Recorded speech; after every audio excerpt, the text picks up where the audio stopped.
Hi, my name is Kerry Burton. It's a wonderful fall day here in Orem, Utah. I'm here to make a video about how to adjust the valves on a GS500.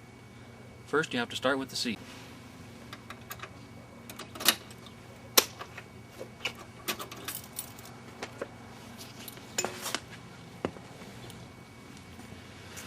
Now we have to take off the side plastics. To do that, you have to remove the two bolts right here. They're both 10mm heads. I tend to use a socket wrench, loosen them up,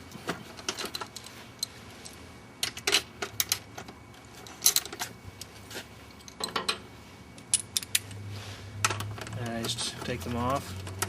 Easiest way, whatever works for you.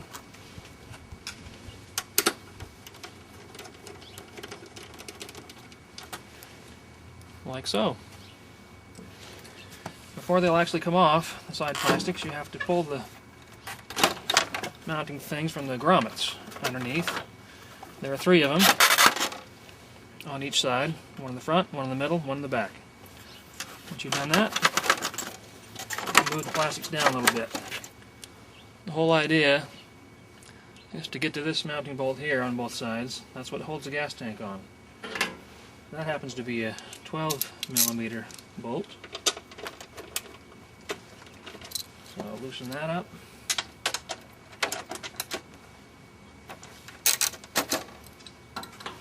And take them out.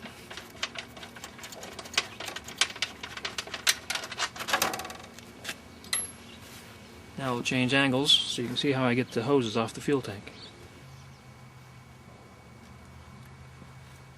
I neglected to show you how to pull the fuel tank loose from the frame. It's hooked in the front with a kind of a C-shaped channel piece that's welded to the bottom of the tank, hooked around the frame. So we need to pull it back a little bit before we can actually lift the tank. It's pretty easy to do. The fuel hoses are under here. We'll get to those in a sec. Okay, before we can unhook the fuel hoses, we have to turn the petcock off that's mounted underneath the fuel tank. I wanted to also show you a couple of things while we're at it. I apologize for the handheld segment here, but I couldn't figure out any better way to film it. Let's go down first of all and look at that C-shaped channel I was telling you about, welded to the bottom of the tank, and you see the piece of rubber around the frame that it's hooked to.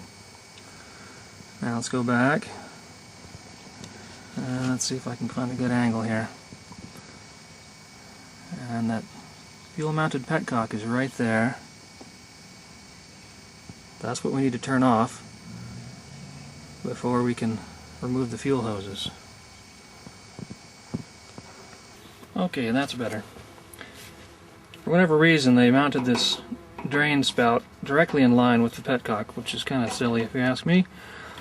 But what we need to do is turn that petcock knob so that it's horizontal. That's the off position. Vertical, up and down, is on, as you can see it labeled there. You can turn it either way. As long as it's horizontal, it's now off. Time to go to the other side, take those hoses off. Okay, we're on the left side of the bike. I've moved the tank back into place so that I can tilt it the other direction. What I want to do is zoom in a little bit, show you what we're after. There they are, the fuel hoses and the drain spouts they're attached to.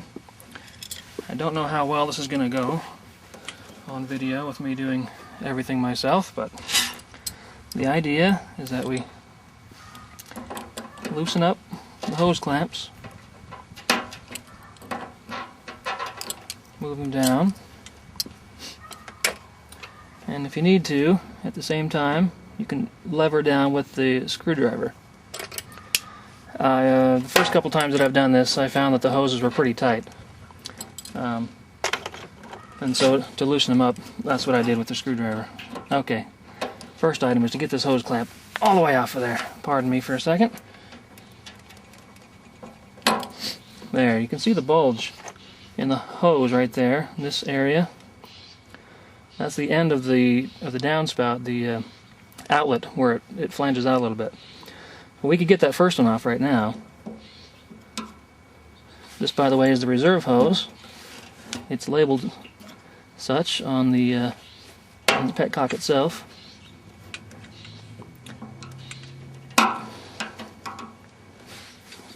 If I can pull on the hose while I'm doing this, that would help. Okay. I think we've about got it. There we go. A little bit of gas came out. No big deal. Do the same on the other one.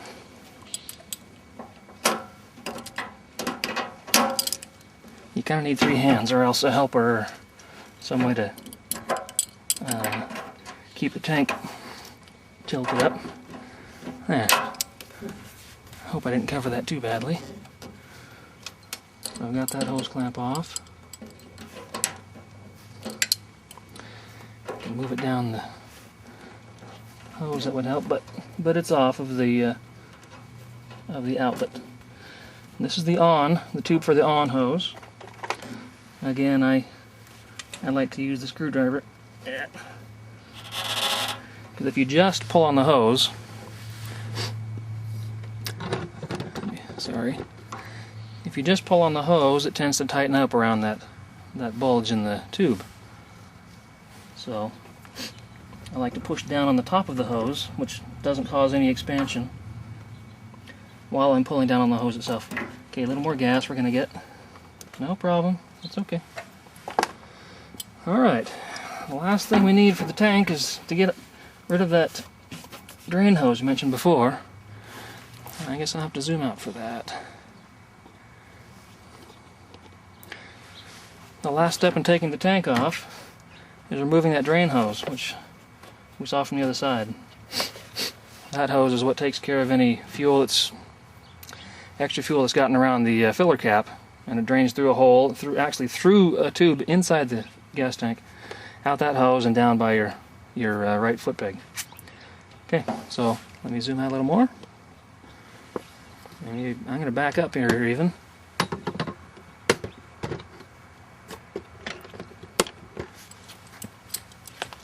And the tank will come right off. It's a good thing if you can find a soft spot to lay it down, so that the fuel tubes, the outlet tubes, aren't hitting the ground of the cement or something. For those of you not familiar with the innards of the GS500, this is the battery, obviously. Up here we have the air box, in which your air filter is situated. This one is the K&N in-stock replacement with the restrictor ring in place. Right in front of the air box are the carburetors. And here in the front is the object of our desire. That's the valve cover, the kind of an H-shaped thing. We got to take that off. Okay, first thing is, you see on the top of the valve cover there's a, I don't know, I think it's called the breather cover. It has to come out and off so that we have enough clearance to pull the valve cover out. If we don't take that off, it won't come up high enough before it hits the frame. We can't get it out. I've been there, done that. So to get this breather cover off, I like to start by detaching the hose here, which I don't even need a tool for that. Detach the breather hose from the air box. Then I believe it's 10 millimeter to loosen this up. We've got 4 bolts here. You see that this one on the back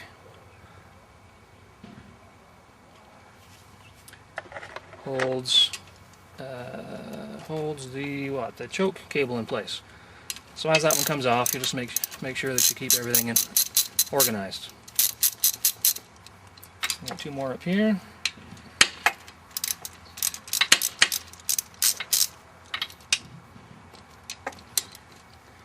Which you're not able to see, unfortunately.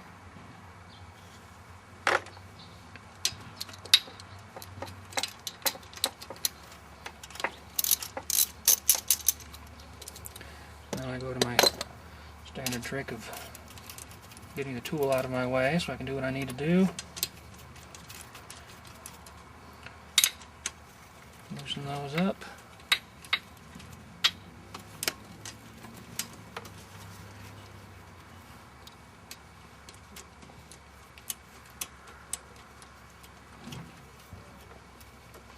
Let's see if they're all loose.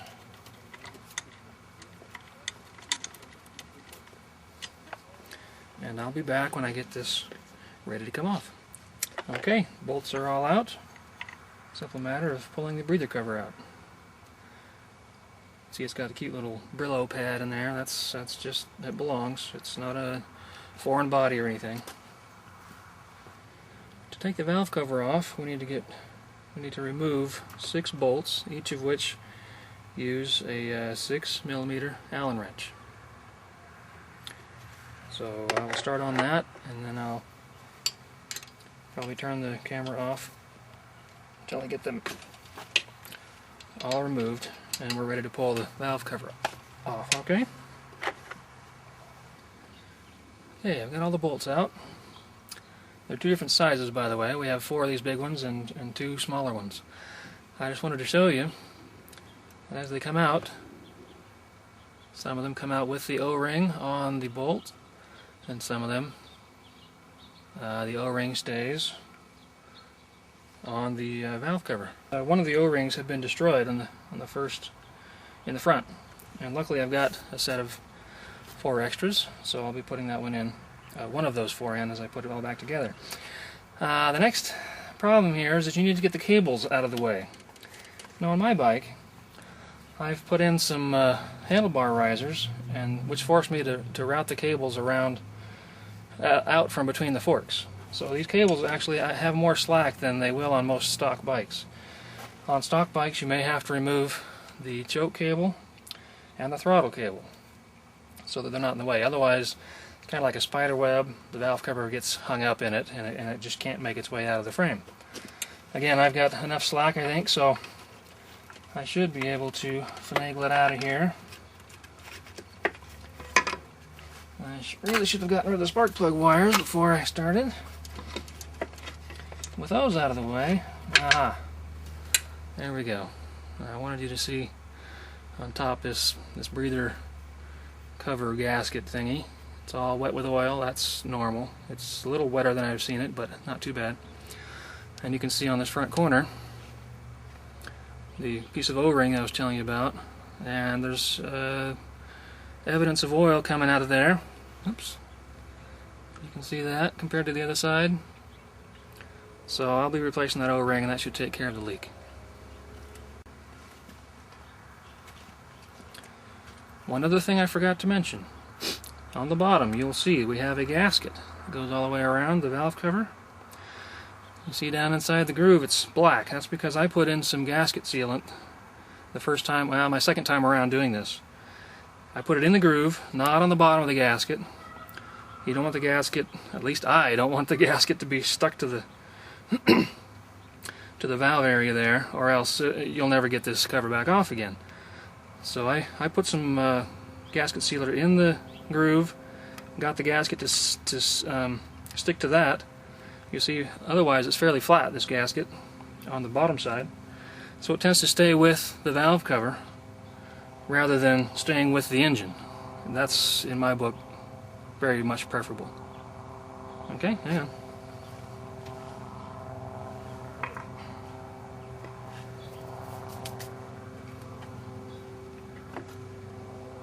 Okay, before we get to the valves themselves, we need to realize that the engine will have to turn around as we do this so we can line up the cam lobes and get them pointing away from the valve shims. But to make it easier to turn the engine around, we need to take the spark plugs out. That will let the air and air-fuel mixture come in and out of the cylinders without any restriction. So what I have found, you can use a spark plug wrench if you like, but what I have found is that my Craftsman 18mm works just fine.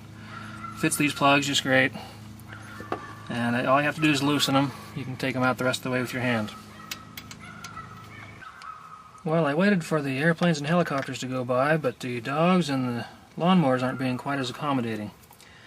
Anyway, we need to pick one of these valves and turn the engine so that the cam lobe will point straight away from the shim that's below it. if you try to do that with the bike in first gear, it'll be harder to get it to turn around. So what I do is, here we go, I shift up,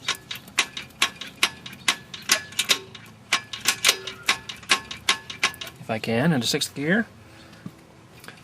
I guess I need to turn the wheel while I'm doing that. It's not wanting to do it for me today. Okay, I think I'm there. Now let's move this out of the way so you can see this close cam lobe right here. I'm going to go back and rotate the wheel a bit, and you'll watch. You get to see that cam lobe turn around as the engine goes around.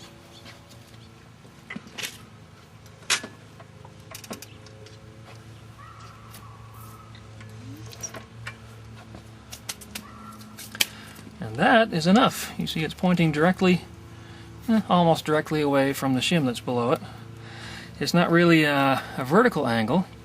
It's more of a 180 degrees from the angle that the valve is at, or 90 degrees, if you will, from the angle of the shim surface. So now that we're here, it's time to break out the feeler gauges and see how close our clearance is down there. Now before I start introducing small tools into this area, or get to where I might be popping a shim out later, I'd like to cover up this big well that's below the camshafts. What you don't want is to lose your tool down in there. That would mean you have to take off the oil pan and drop it out the bottom, unless you're real good with a magnet, a long magnet. Okay. Feeler gauges. I was lucky enough to find myself a metric set here locally. It looks like this. You've got blades with different thicknesses. They're all labeled.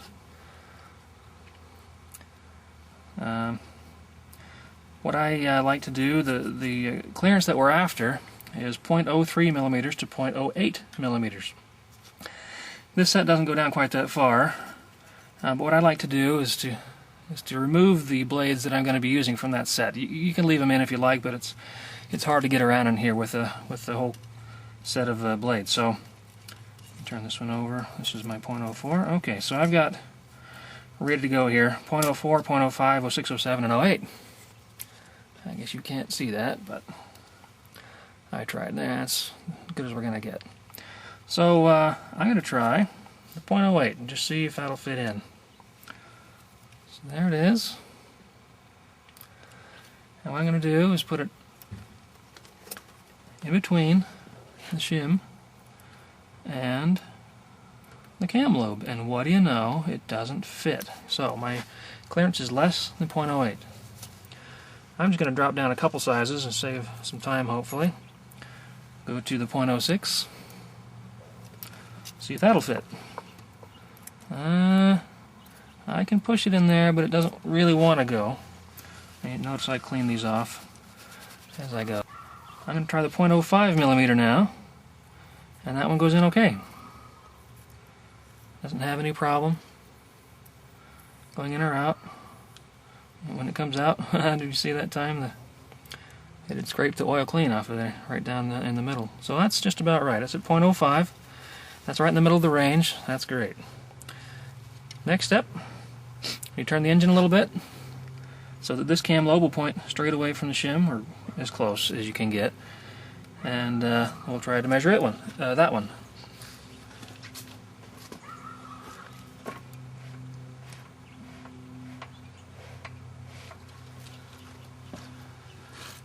That's just about right. So I'm going to do that again. Try with the 0.08. Too big. Clean that one off. 0.07. Oops, why did I do 7? Also too big. Let me try the 5. Just for kicks. No, 5 doesn't even want to go today. And the 0.04. And the 0.04 doesn't even want to go in. Now, I don't have a 0.03. In my English set of feeler gauges, I have a 0.038 millimeters, which I think is a 1.5 thousandths of an inch or something like that. But this tells me that we have to pull that shim and find out how thick it is and see if I have a replacement for it that's a little bit thinner. One thing though, before we do that, I don't know if you can see, but on the bucket here, that the shim sits in what we call a bucket. It's the documentation calls it a cam follower, because it follows this cam lobe, the pointy part of the cam here, as it pushes it in, lets it come back up. This bucket comes up and down, and so of course does the shim. It has a little notch in it, the bucket rim does, and I am able to turn using that notch. I don't have to use the notch, but I'm able to turn that bucket around freely. So that tells you that there's some clearance. If we had no clearance, if that bucket wouldn't move, that would mean that the cam was pushing against it, or excuse me, that the valve spring was pushing things up so high that it was contacting the cam, and we didn't have any clearance. So we have some clearance, and since this is an intake valve, I think I'm just going to let that go. I don't know what the actual clearance is, but it's less than 0.04. It could very well be 0.03, which is on the tight end, but for now, I don't care. So I'm going to do the same, follow the same procedure with the exhaust valves. These two are the intake valves. You can see the fuel air mixture is coming in to the whole system from here. So these are the intake valves inside, and the intake valve cam lobes and shims.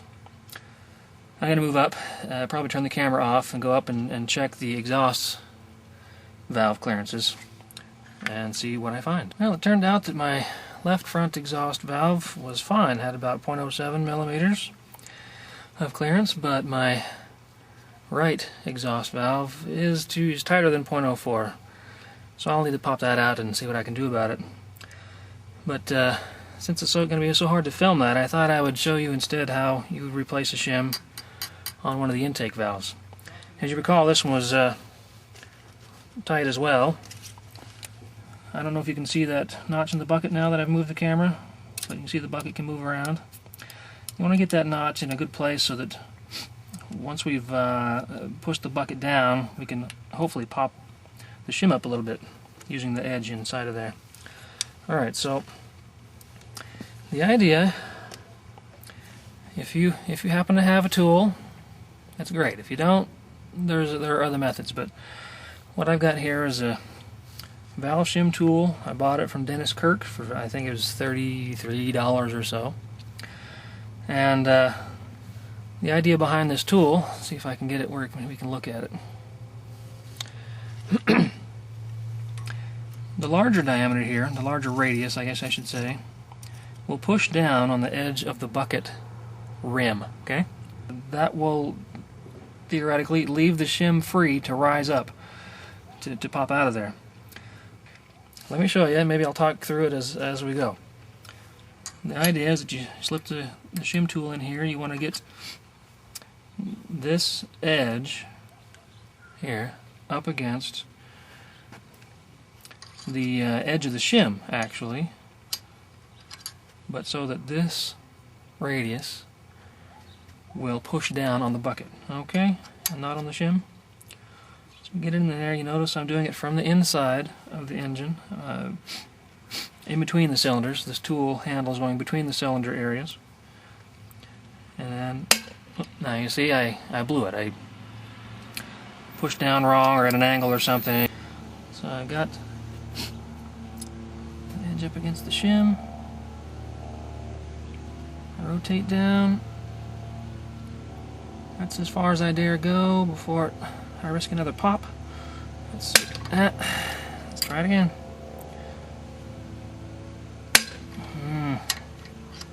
Hang on. I hope that's not bad for the valves.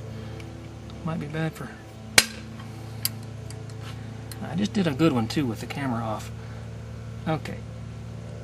Let's try it. There.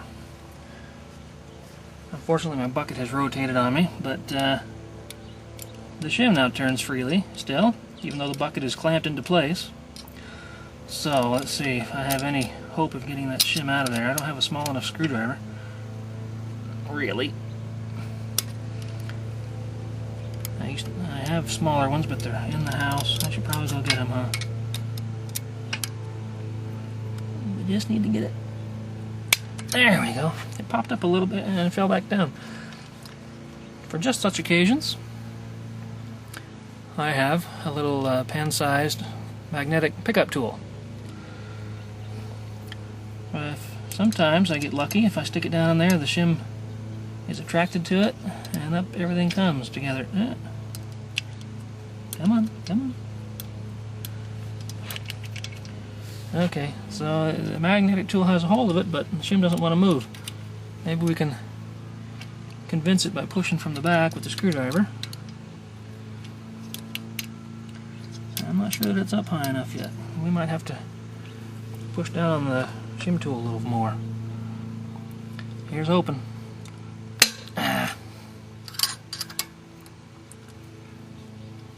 Oh, here, while I'm at it, let me rotate that bucket back around so it's going to be useful to me. The notch in there. Okay. Oh, come on. I'm just about to let go, too.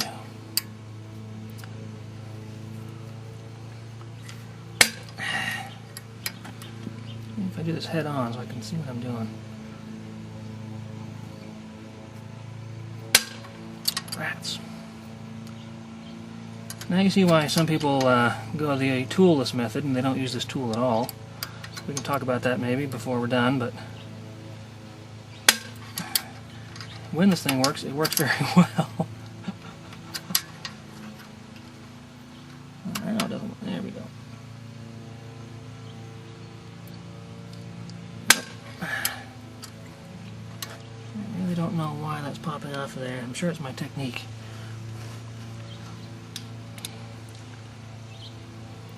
Hold it in sideways with the screwdriver, maybe. Oh, yeah, now it should be a piece of cake as long as it doesn't pop out of there.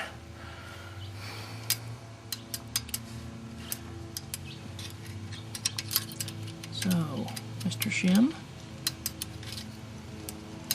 I'm going to convince him to come out of the hole first.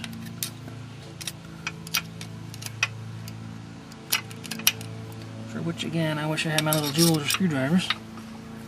Oh. Yeah, aren't I glad I put a shop rag there?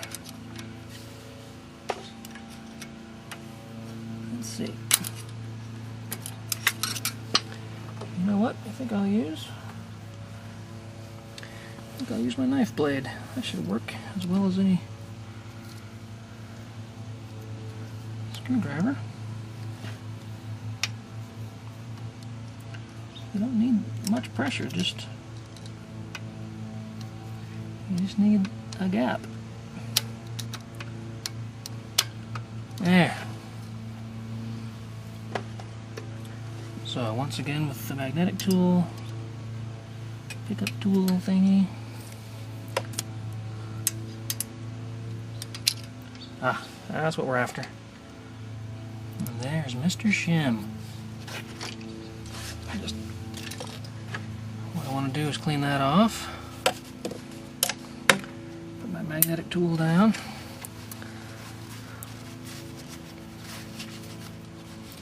Now most shims, well, all the shims when they were created at the factory had a number printed on them. Well, you can see the number, but it says 265. Now rather than just trust that number, I like to double check it with my dial caliper. There we are, Mr. Caliper. This particular tool, let me back out a bit.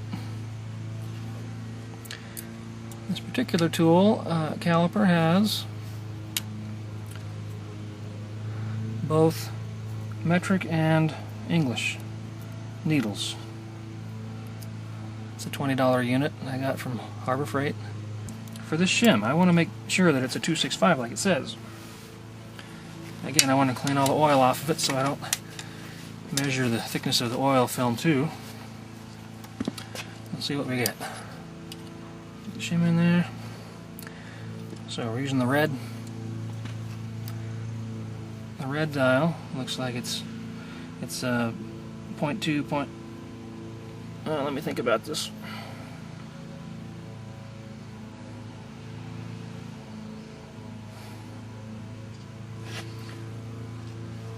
Okay, we're using the red dial. On the red dial, as the needle moves from the top to the bottom, you've moved 1/10 of a millimeter.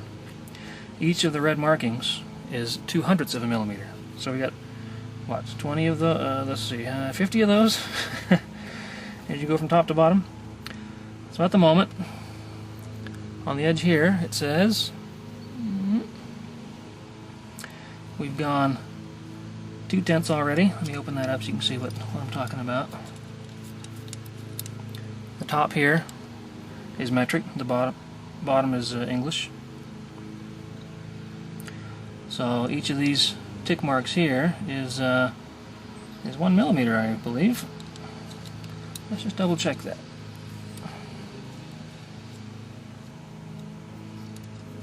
So if we move out, there's 1 millimeter, 2 millimeters, and that's what we're seeing here. We went from the top to the bottom 1 millimeter, bottom to the top another millimeter. So I think I was goofed up earlier. Hang on a sec. Oh my heavens. 100 of those. 50 of those.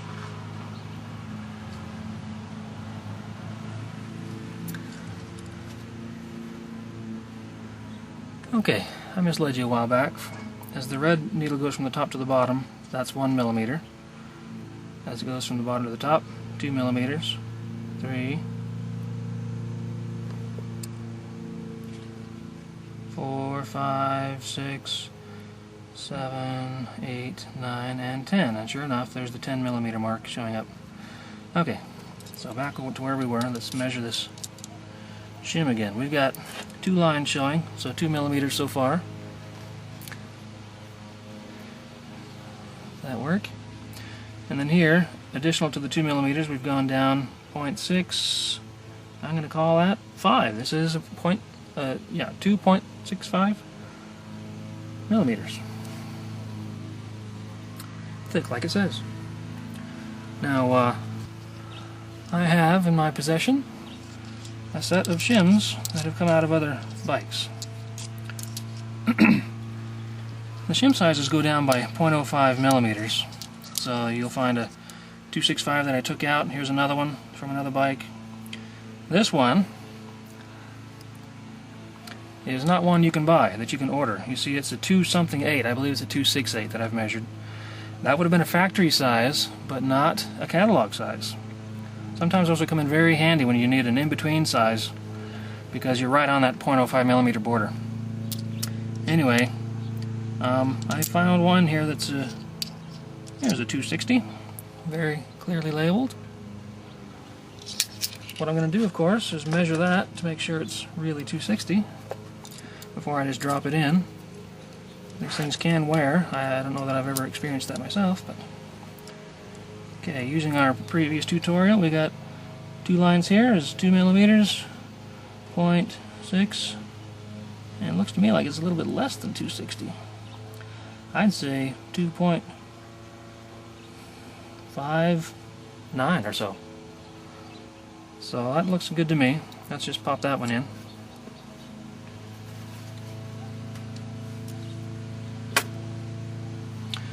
Putting these in is pretty easy, actually. They just slide right in. Sometimes you have to adjust them back into place so they're in the bucket, but that's it. New shim is in. Now let's take the tool out.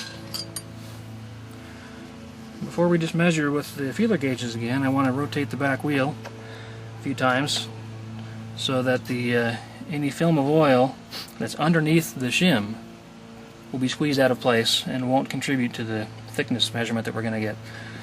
So hang on, I'm going to rotate the back wheel and you'll see the engine go around a couple times.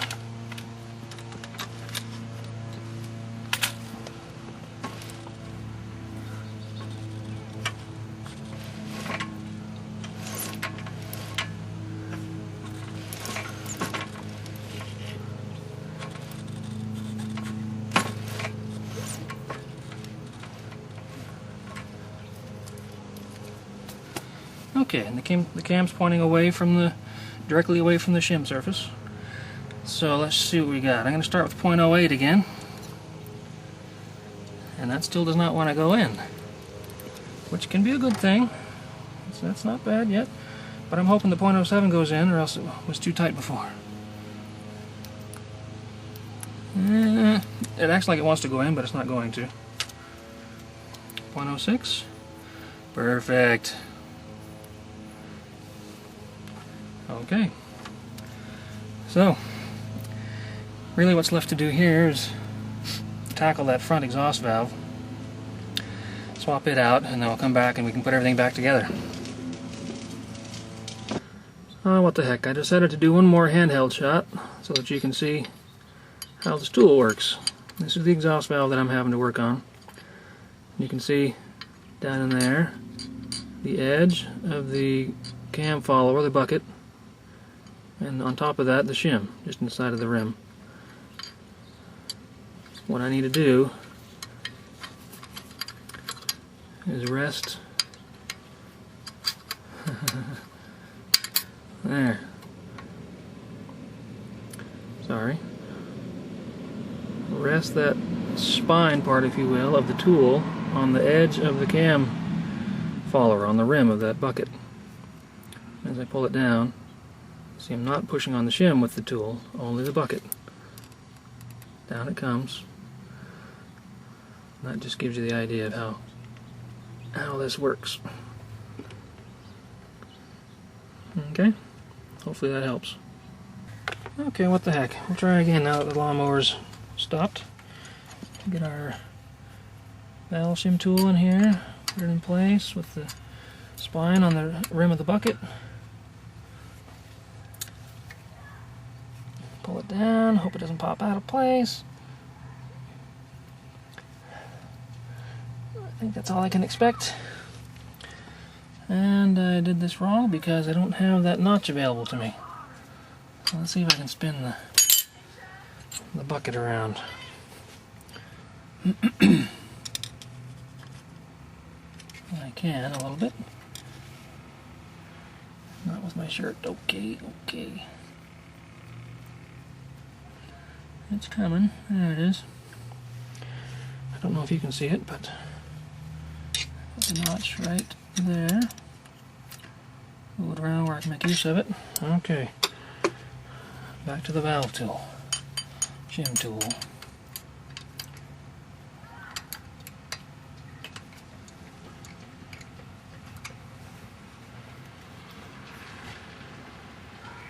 Spine on the rim of the bucket. Ah, so close that time. The trick is to keep the tool from moving horizontally, and there's no real good way to do that. I'm going to try it there. See if I can get the shim to pop out of where it's sitting.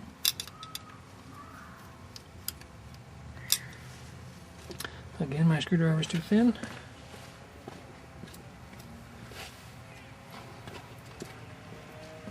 I mean too thick. Try it with my knife blade.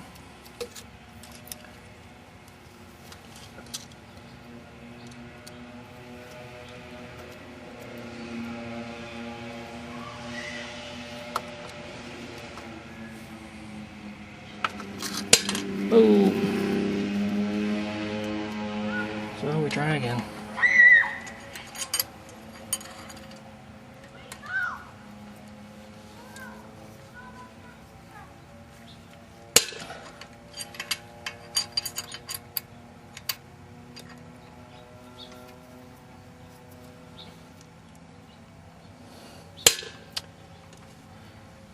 Hopefully you can see how that bucket pops up. You see how that we are making a difference with the tool, because when it lets go, that bucket comes back up. I just wish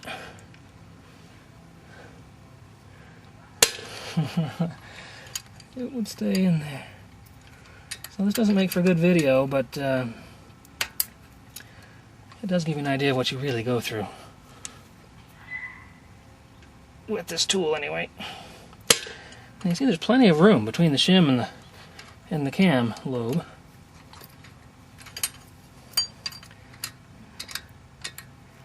So maybe I shouldn't try to get quite so much room with the tool. Although it sure is nice to have it.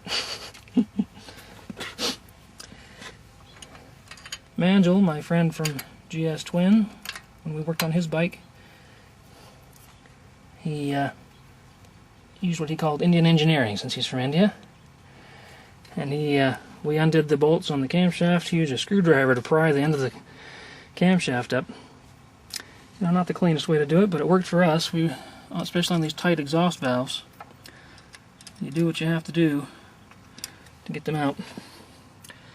I have the feeling that I should have gone I should have put the notch on the other side so I could at least get at it, and this frame member is in the way from this angle.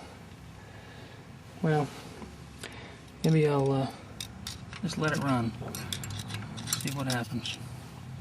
Meanwhile, I need to get my magnetic tool ready.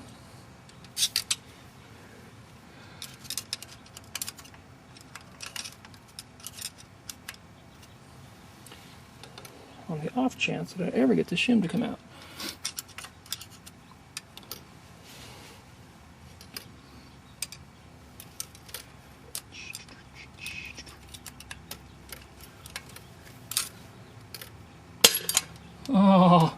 Oh, the shim was about to pop out of there. That's too bad. Maybe if we start with the magnet in place, holding on to the shim.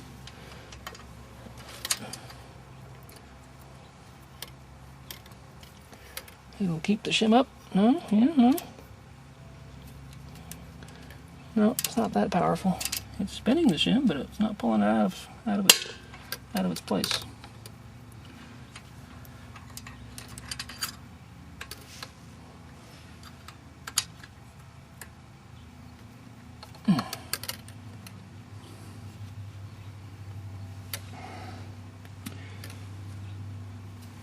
Okay, that does it. I'm going to go ahead and get my jeweler screwdriver. Well, I got the screwdrivers. This is what I should have done in the first place. This is just like a $5 set from Radio Shack. What I like to do is to get that little itty-bittiest guy that I have and use him to pop the shim out of the bucket there at the notch. So we'll try that now. I don't know if it's going to work any better or not. Yep, easy. Should have done that an hour ago. Okay, I may still need to use it to push on the back. Nope, shim comes right out. No problem. Let that be a lesson to you. Oops. Okay, so let's find out how thick this one is. Let's find out how thick it says it is and then how thick it really is. This one has no writing left. Well, it does. And it looks like it is 265. Hard for you to read, but if I hold the light just right, it's 265. So hang on. Bring in my dial caliper again.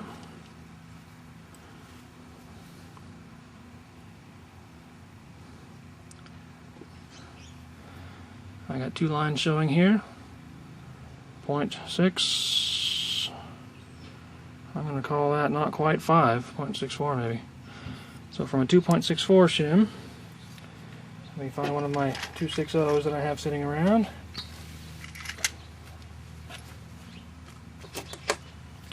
You know, it just occurred to me, if I use up all my thin shims, nobody else is going to have any to use. This one says it's 260. Tool says it is 260.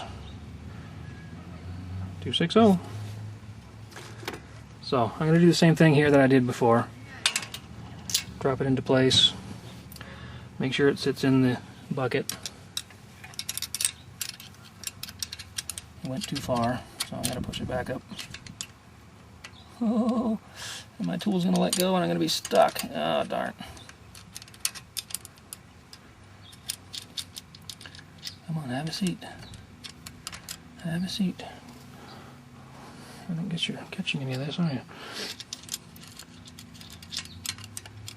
Yeah, those intake ones, they just slide right back in. The exhaust ones at such an angle that they don't like being told what to do. You certainly don't want to get your fingers caught in there, so just keep encouraging, I guess. Come on. Here. Looks like I can let go of the shim tool. It's in place again, so I'll use two screwdrivers.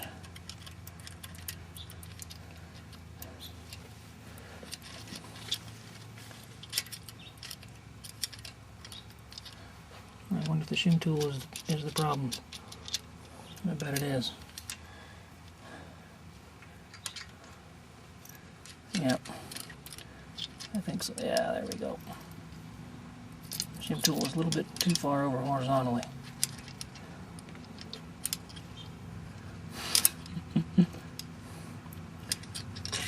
I think that's in.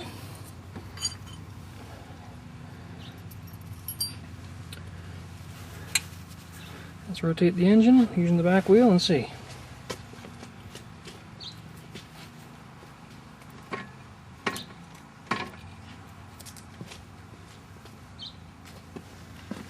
Looks like it's in.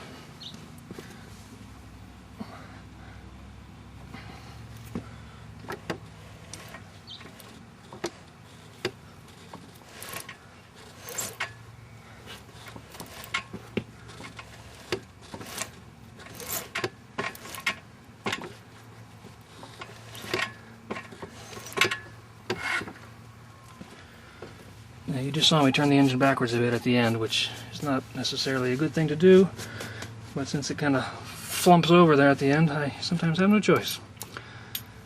Right, Nigel? Okay, starting with the 0.08. Let's see if I can't really do this from the side, I'm afraid, sorry. That's too tight, which is good, I mean that's okay. Let's see, let's go down to a 0.06.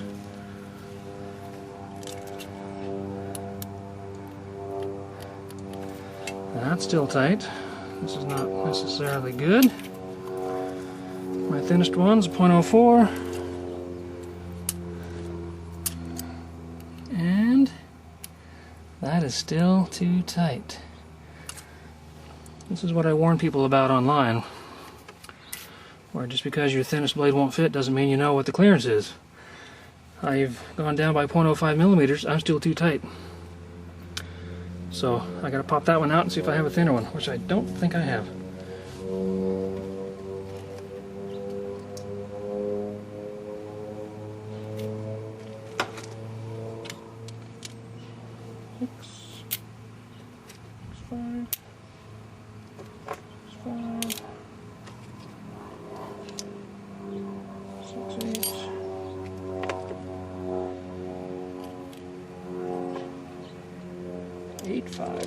Holy moly.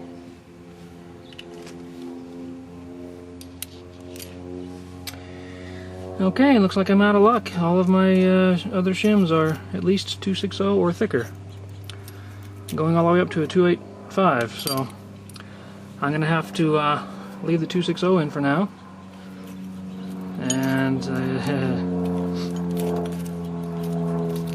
order...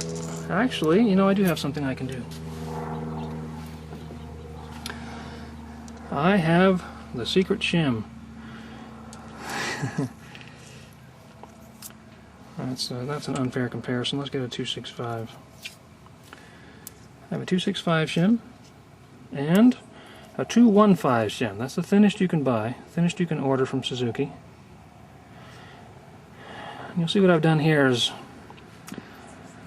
Richard Bateman and I actually ground the edge of this down to allow even better for the oil to escape out of the bucket. So that's exactly what we bought this shim for. When we get to the situation where we don't have a thin enough shim to get the correct clearance, we put in this test shim. It's the thinnest one you can get, and then measure the clearance with some of the thicker blades in the feeler blade set. So that's what I'll do. I'll pop that 260 out of there, which I'm sure somebody else will want to have. available to them. And I'll put in my 215 and see what the clearance is, because if you don't know the clearance, you don't know which shim to buy.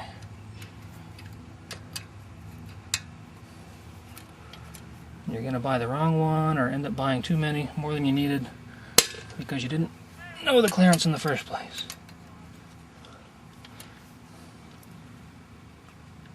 Okay. So, magnetic tool, itty bitty screwdriver,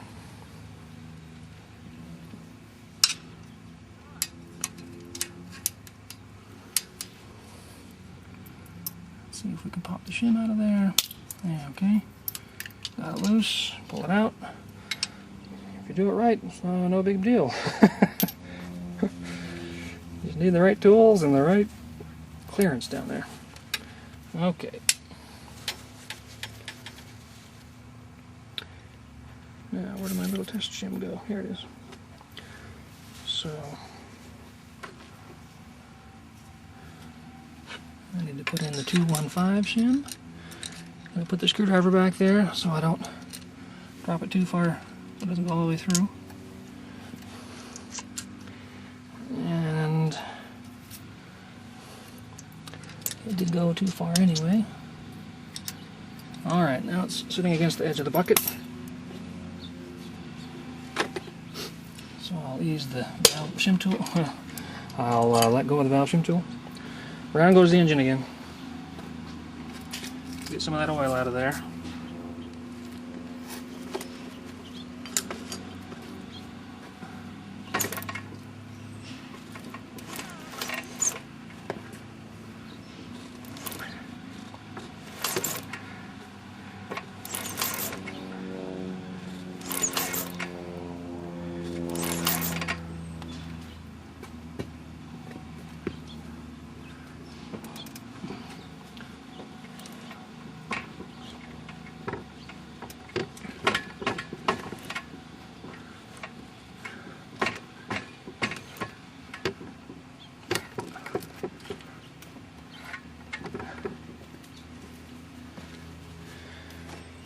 Okay.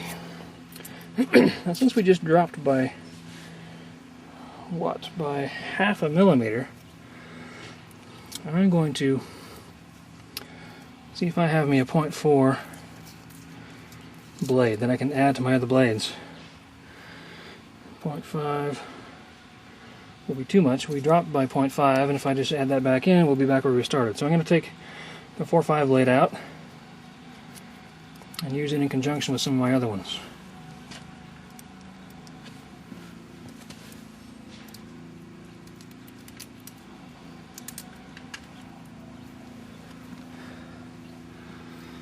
Okay, let's start thin, shall we? 0.45 and 0.04. Make sure they're clean, there's nothing in between them to contribute to the thickness. Let's see if we can get that to go in.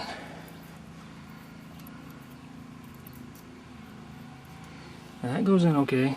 A little bit of a drag on it. That might be the best we can do. But let me go up a little bit on the thinner blade. Feel some since I felt some drag on the 0.04, I'm thinking this will be good. Hopefully this won't fit.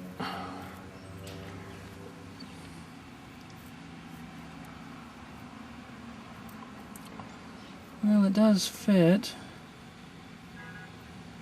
I don't think I'm pushing the cam down with the combination of blades, but I could be. Let me jump up to 0.7. See how well that works. Yeah, now on that one I can tell that I'm pushing down.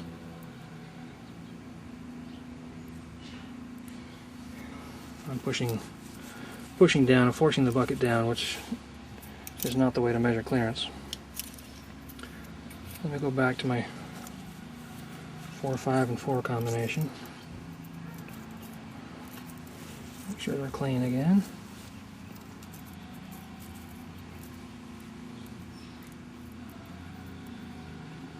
You know, even that might be too tight. I think it might have been a bad idea to grind that super thin shim down, because as I push in there, it pushes the shim first and then it meets the cam.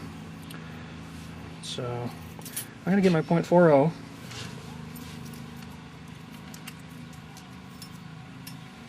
blade from my set, clean it off.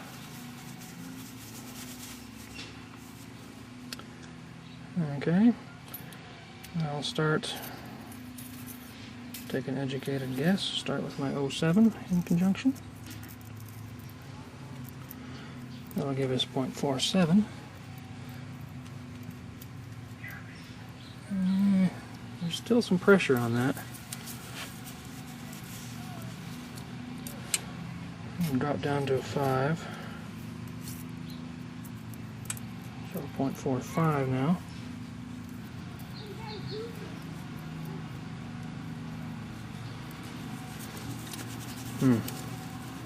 Still kind of inconclusive. Where's my .04? There it is.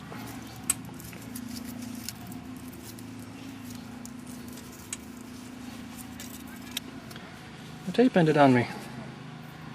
I'll start a new one.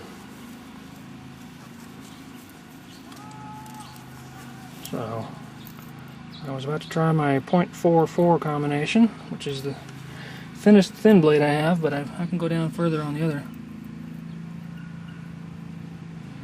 It still has some resistance. I'd like to get down to where I have no resistance and then move back up. So let me get my .35.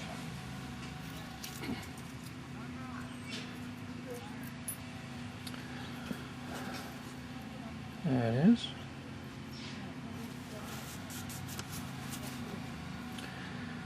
Okay, now if I add .04 to that, we better get no resistance. Okay, that's easy. And I'm not pushing down on the shim anymore.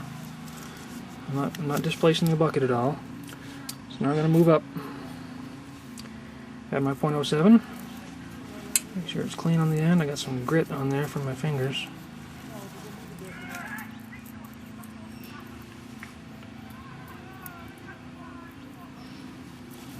It drags a little bit. Let me try the .08.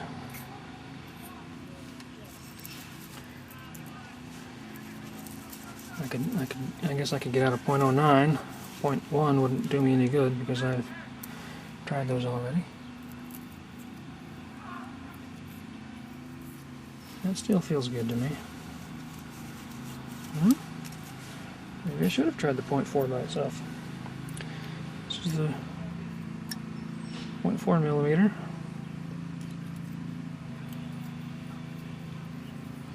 And that one has a little more than I want, so what do I want? I want to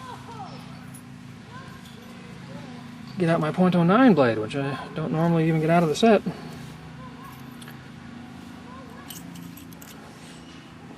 I want to add that to what? To my .30.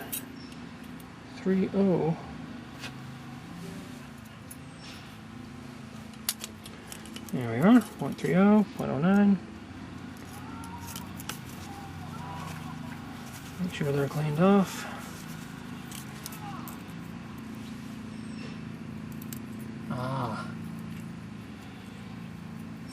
Now I like the feel of that. That feels just about right. If I go up by 1/100th of a millimeter again to .4, that's got more drag than I want. So we're going to call it .39 clearance with the .2.15 shim. 2.15 plus .39 is what? 2.54. So if we had a 2.54 shim, we'd be perfect. But I don't. If I bought a 2.55, I'd be a little bit tight still. So what I really need to buy is a 2.50 shim. I can write all that down on paper if you like, but 2.50 shim is what I need to put in there. Okay, thank you very much. We're gonna leave the. I'm gonna take the test shim out and put the 260 back in for now, and find me a 250 somewhere. When I come back, we should be putting the bike back together. Okay, well, we're almost there. Before I put everything back together, I just wanted to talk about a couple things again. I can zoom in here. Whoop. See the valve cover. Gasket, unfortunately, is coming off again. I mentioned before that I had used some of this gasket sealant on it. It's Permatex Former gasket sealant, which are the other kinds you could use. And what I did was I did a very good job of cleaning out the groove in the valve cover and also the bottom of the gasket itself. Applied gasket sealant in the groove, pushed it down, you know, kind of let it cure, that's the word, and then put it back on. Today, you know, I would like to reseal it, but I'm not going to take the time today. So, since I'm not going to reseal that, what I need to do as I put the cover back on is to make sure that this gasket doesn't get out of place. If it comes out and gets pinched in between the valve cover and the head, I'm going to have a leak, period. That's all there is to it. So, you don't need sealant, works fine without, but you've got to make sure that that gasket gets seated correctly. The bottom part just sits on the head, just sits on a flat surface, there's no problem there. But it's got to fit into that groove. There you go. It's got to fit into the groove, and if it comes out like, say like that, and gets put in that way, it won't be off by that much, but if it comes off even a little bit and gets crimped in there, you're going to have an oil leak, and you'll have to take it all apart again. So, okay, I'm still not done. I keep forgetting things. I mentioned before about the O-rings associated with this valve cover. They fit in here. You see there's one that's still in place. This one. I could pull it out, but I'm not going to. The others, the other three, are still attached to the bolt that was holding the valve cover in place. And the very first time that I took my valve apart, my valve cover off, I read in the manual and it said to always replace the O-rings. Well, I treated that manual as gospel, so I went and got new O-rings and I never put them in. So I still have them, and I'll be replacing one of these. I mentioned it got torn up before, so I'll replace the one as I put the the valve cover back on. Okay, time for the high entertainment segment of our video. You're going to get to watch me put this whole thing back together in real time, no stops, no editing. I got my stopwatch here. I'm just curious myself how long it's going to take. I will admit, I've laid out my tools, I'm ready to go, so it's not like I have to run all over the place finding my tools. Ready? Go.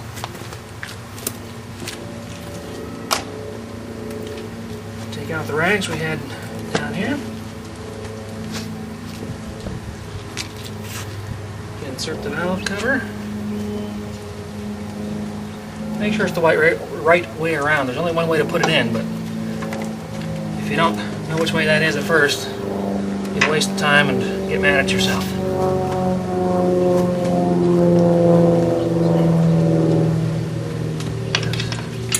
6 bolts for the top of that. Make sure they all have O-rings. I didn't get them mixed up.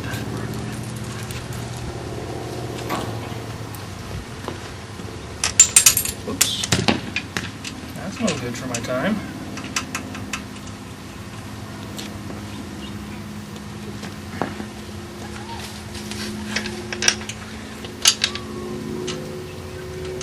There's an O-ring that was trying to get pinched on me.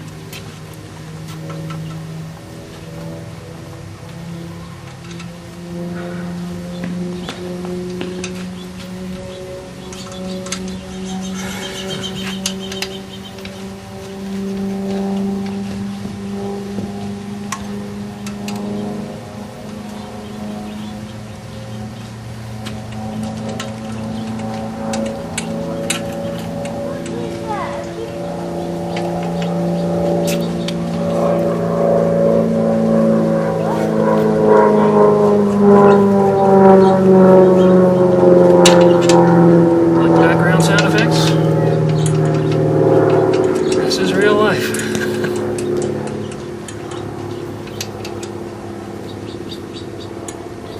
These don't need to be tightened to within an inch of their life. Just all it does is keeps oil from coming out.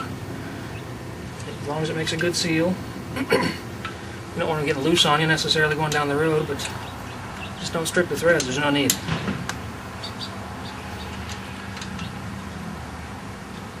The longer your Allen wrench, the more torque it gives, so you need to be careful.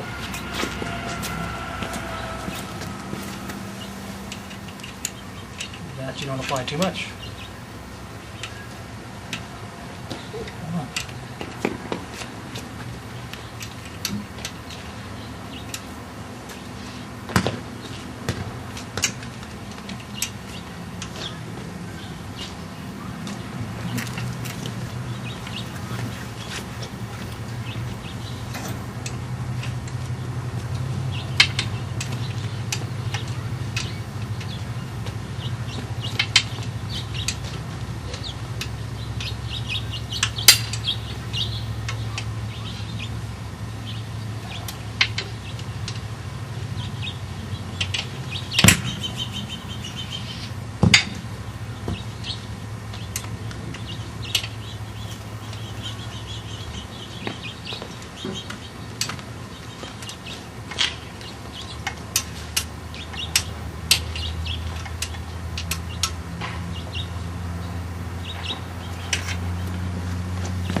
Now, I didn't take a bunch of time to make sure the gasket was in, but I would suggest that you do. Mine was mostly in and it wasn't going to get out of place. Okay. I'll go ahead and put the breather cover back on, making sure the Brillo pad doesn't fall out.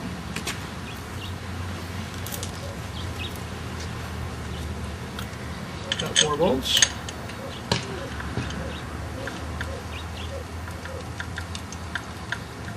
10mm, which I already have ready on my socket wrench for when the time comes.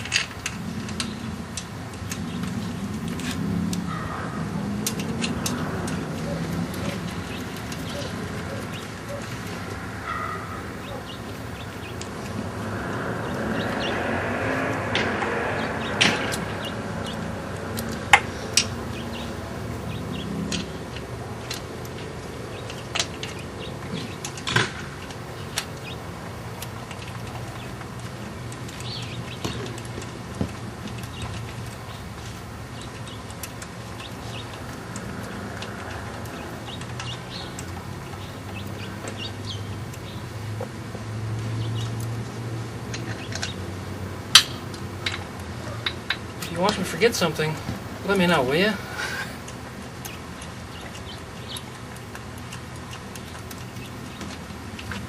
Okay.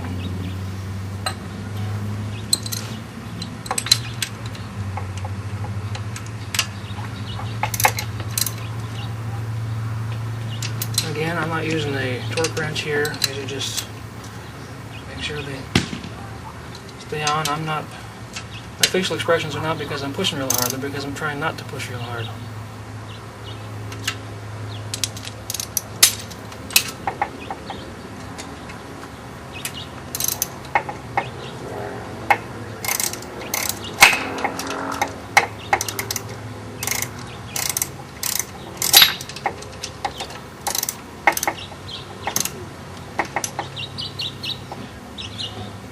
Okay. Reattach the hose from the breather cover back to the air box. Put the little clamp back in place. That'll do. What's next? Tank bolts. We're ready for the fuel tank to go back on.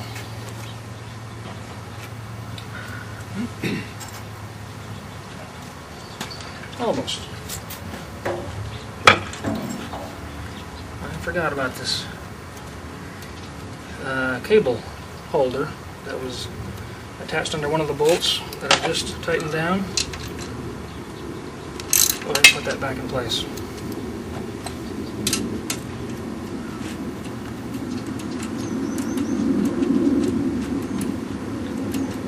See these clamps in various places. They hold down the the breather hose. Well, I guess you call it a breather hose from the carburetors on the back of the air box, and they keep cables in place for the most part.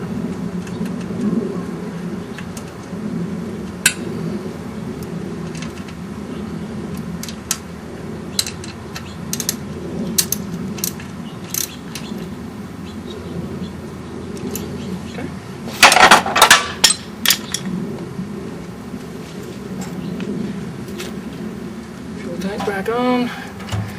Now we're not gonna put it in place right now because I've got to attach some things underneath, and if I hook it onto the frame, I won't have the leverage, the extra room that I need.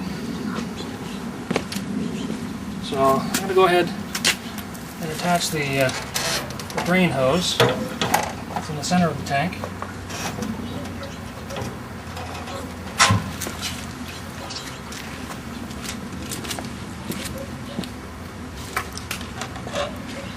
Now I'm going to disappear for a while I put the fuel hoses back on.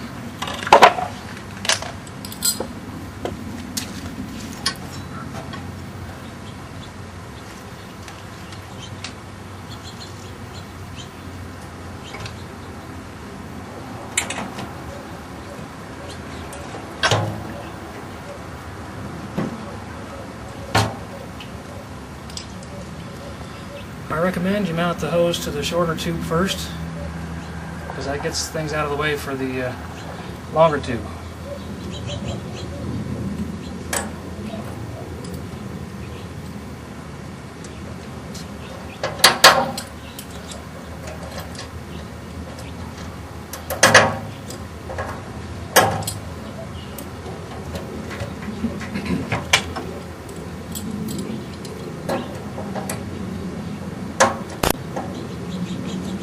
One.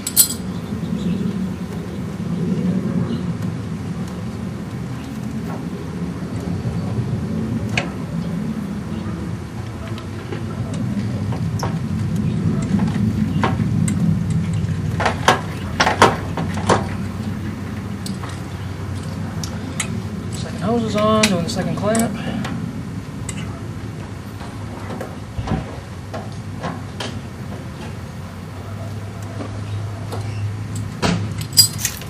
Okay.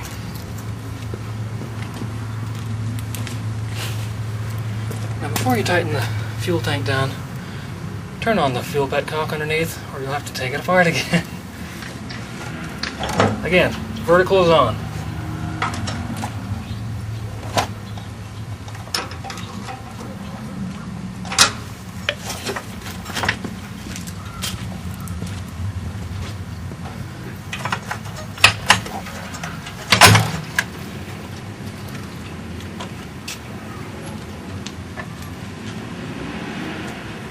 Ready to put the mounting bolts back in. Here they are. Don't try to put them in the grommet, it won't fit.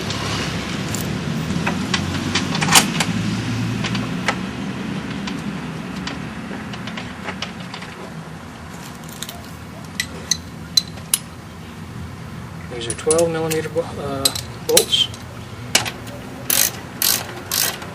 Again, no need to screw the life out of this thing, just snug is good.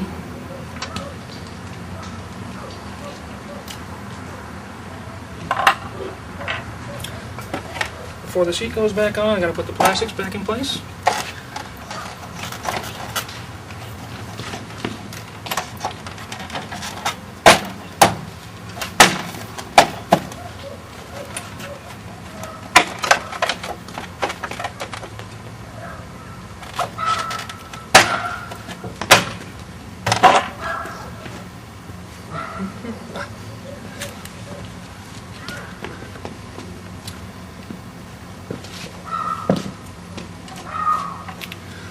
I also need to bolt them back in place.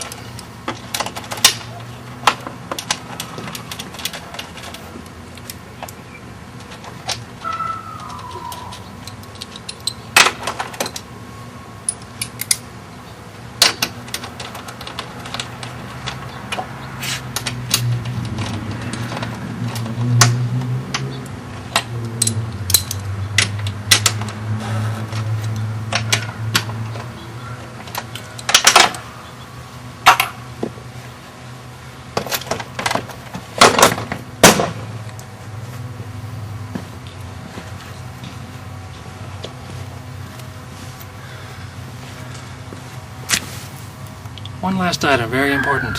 Okay, two last items.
Again, there's no need to crank them down really hard. They got a whole bunch of threads holding them in. Just snug them up. Try not to strip anything.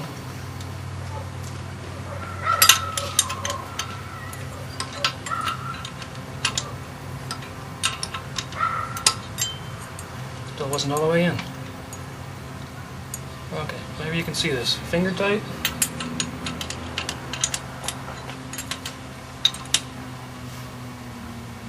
That's it.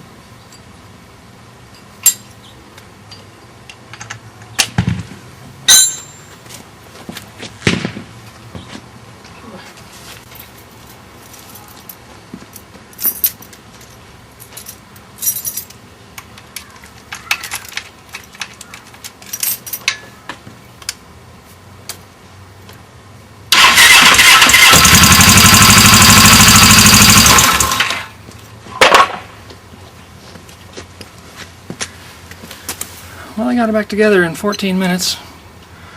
I notice a big tick now. I gotta take it back apart. Can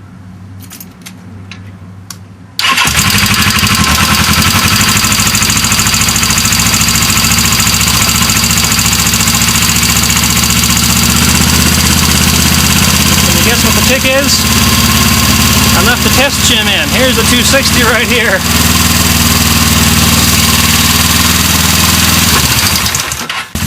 Not bad. Only another 36 minutes to get it all back together. Well, it's 5:45. It's starting to get a little bit dark. Trick-or-treaters will be here any minute. I better go get some candy. Later.